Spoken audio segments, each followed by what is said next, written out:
Estamos entonces en el gran tema de la alegría en San Lucas, en el Evangelio de la Alegría, pero también sabemos que, y eso siempre fue reconocido como tal, es el Evangelio de la misericordia de Dios, de ser misericordiosos como el Padre, y nos da la imagen, el modelo del Padre de toda misericordia.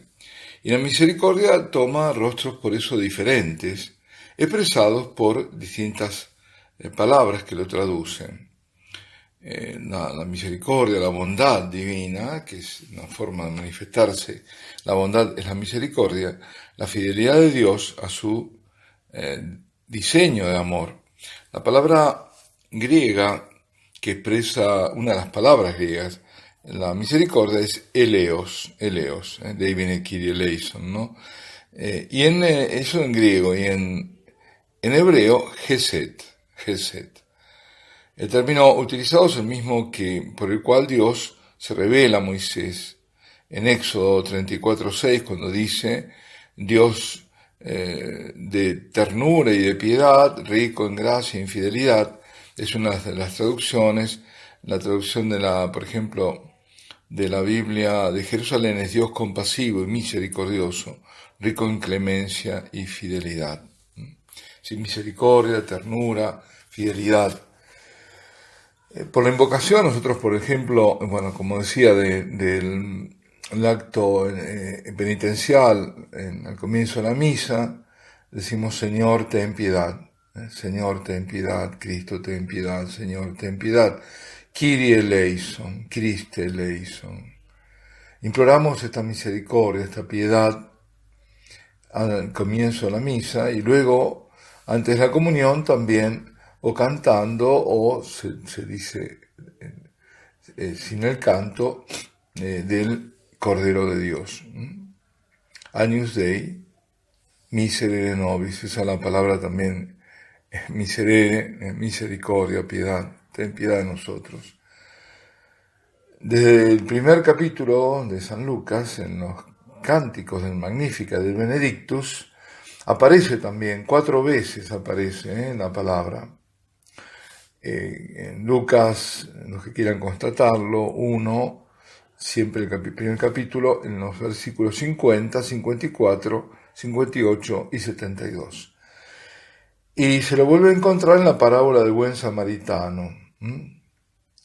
Cuando el Señor hace la pregunta, ¿no? ¿Quién ha sido el prójimo en el caso de esa parábola del samaritano? El que practica la misericordia con él. Es ese. El mismo verbo, el mismo término es utilizado en la imploración del rico, de ese rico malvado de la parábola. Padre Abraham, ten piedad de mí. Y eso está en 16:24. Y el grito de los 10 leprosos que apostrofan a Jesús: Jesús, Maestro, ten piedad de nosotros. Esto está en 17:13 y la doble suplicación del ciego de Jericó cuando dice: Hijo de David, ten compasión de mí. Por 2 veces, según lo relata San Lucas en el capítulo 18. Bien, Lucas emplea además otro término en griego. Estamos hablando del original en griego, hay otro término, aparte de eleos, y es oitirmon, que se puede traducir también como el de compasión, tener compasión, ser movido por la compasión. Y es el que caracteriza, en ese caso, el amor del Padre, que el hombre está invitado a imitar en su relación con sus enemigos. Cuando él dice, sean compasivos como vuestro Padre es compasivo. O sean, depende de la traducción. En realidad, la traducción más correcta no sería sed misericordiosos como vuestro Padre es misericordioso, sino sed compasivos como vuestro Padre es compasivo. Está en 6:36. El amor de Dios se manifiesta por un perdón que está lleno de ternura, de afección. No es un perdón así con desdén, ¿no? O desde lejos, sino el perdón es la misericordia de Dios que se inclina ante la miseria del hombre. Y fijémonos el paralelo con el libro de Levítico. En Levítico 19:2 dice, sed santos como yo soy santo. Y la traducción diferente que nos da Mateo, ¿no? Sed perfectos como vuestro Padre celestial es perfecto. Mateo 5:48. En Lucas, participar de la santidad de Dios es revestirse de la ternura del Padre y perdonar, mientras que para Mateo, lo vemos, se trata esa santidad de tender a la perfección. Distintos aspectos, ¿no?, de una misma realidad, porque es la santidad. En un sentido más próximo se encuentra la expresión entrañas de misericordia, entrañas maternales. Está eso en Benedictus. En Benedictus 1:78 se habla de entrañas, rajamín en hebreo, esplacné en griego. Y el verbo correspondiente es ser movido por la compasión. Tener esas entrañas de misericordia, ser movidos por compasión. Porque en el Antiguo Testamento Dios tiene entrañas, esas entrañas que se cierran, que abarcan y que van en favor de sus hijos, que lo vemos en Isaías en el capítulo 63, en Oseas en el capítulo 11. La expresión es utilizada también en San Lucas, hablando de tres personajes. Jesús, delante de la viuda de Naín, se conmueve, esa viuda que llora a su hijo único muerto. Él se conmueve, tiene esas entrañas, ¿no? También el otro episodio es el samaritano, frente a ese herido que está abandonado, que se conmueve, y el padre que percibe que está viendo a su hijo en la parábola del hijo pródigo. Lo ve ahí, cómo llega, y se conmueve.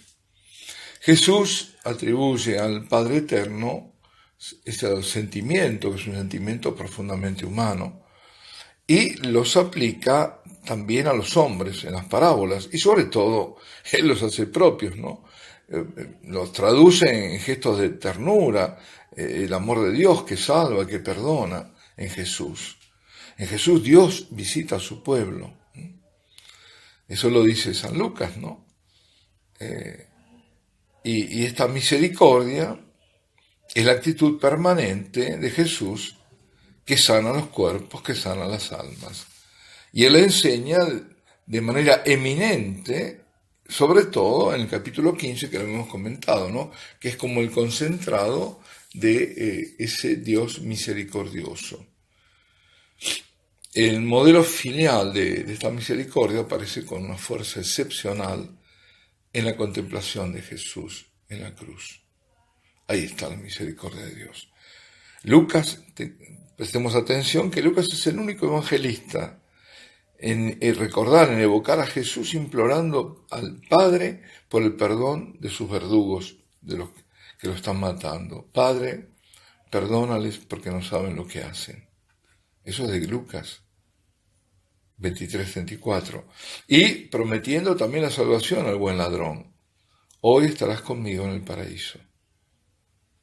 San Lucas también puntualiza, enfatiza igualmente esa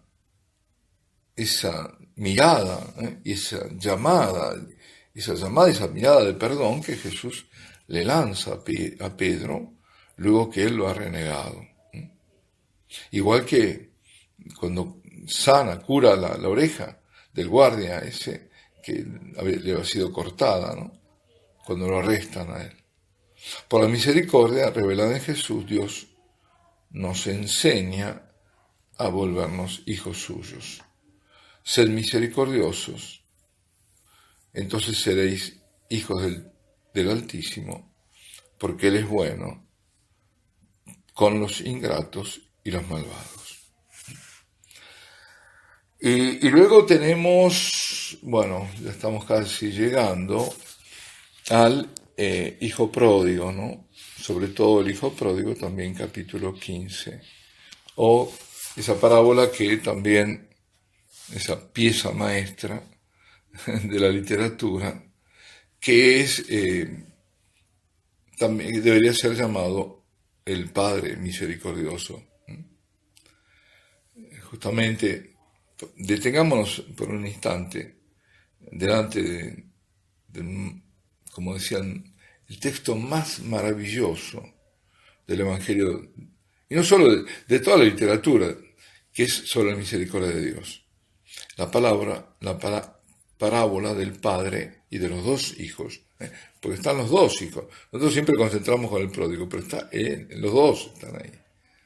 Y para ello tenemos que desencriptar, descifrar el célebre cuadro de Rembrandt, que a propósito de eso hay un magnífico libro que recomiendo, pero cuyo nombre, sí me recuerdo que creo que se llamaba El Hijo Pródigo, pero no recuerdo en este momento el nombre del autor, era holandés, sí, y creo que sí, sacerdote holandés. Bueno, ya lo voy a dar en el próximo audio, porque no voy a poner a buscarlo ahora, pero es un magnífico libro que nos llama a la meditación profunda, y todo se basa en el cuadro ese de Rembrandt, que hizo ya en su vejez, y que lo refleja un poco al propio pintor, y que está en el Hermitage en Rusia, en San Petersburgo. Bueno, digo, frente a esta obra de arte, ¿cómo no conmoverse, no? Todos los detalles del Evangelio están magnificados por el pincel de este gran maestro, de este gran artista, que es un verdadero comentario del Evangelio en la pintura. Las tres parábolas de la misericordia que están en Lucas 15 y que son típicas de Lucas, convergen en esa escena. Es decir, ¿cuáles eran las parábolas? Era la oveja sobre cientos de ovejas que se había perdido y que va el pastor y deja todo para encontrarla. Un dracma entre 10 que se había perdido y la mujer da vuelta a la casa para encontrarla. Y un hijo de 2 que partió y que el padre vive inconsolable.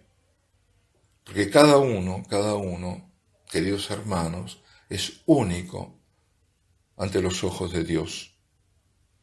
Tú no eres solamente uno entre otros, sino que eres el bien amado de tu Padre, aun que tú no lo sepas. Alabado sea Jesucristo, sea por siempre bendito y alabado.